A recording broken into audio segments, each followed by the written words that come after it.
Alright, late model Durango here. Having some issues. We've got some motor issues we're going to address, but the primary concern, we're having some issues. Hopefully I can get it in frame.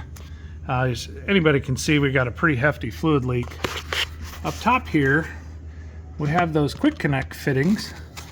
This one here, when it showed up, something's happened to it. Well, I got it clicked back in there finally, but it blew that lower cooler line off. And I'll be honest, I don't know if it'll show up in video here.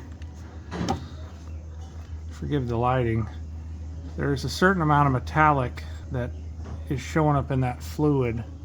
So when the dealership opens, we're going to check into getting, oh, I think you could even see it drip right there. So we've got a massive leak, essentially is what caused the vehicle to start having some issues.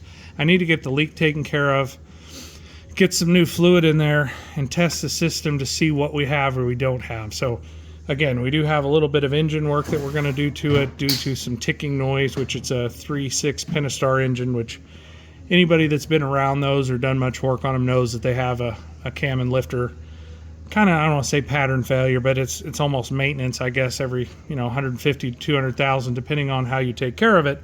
But this particular item is a new problem, so this is going to be the first look at it, and then once we get at least a sealed system that'll hold, then we're going to take some fluid samples, see whether we've got some internal damage and debris or material in the transmission, and clean it all up and then recheck it and make recommendations from there. But hope this helps somebody out there on a late model rear wheel drive Pentastar 3.6 Durango, Cherokee, that vintage or styling from Chrysler.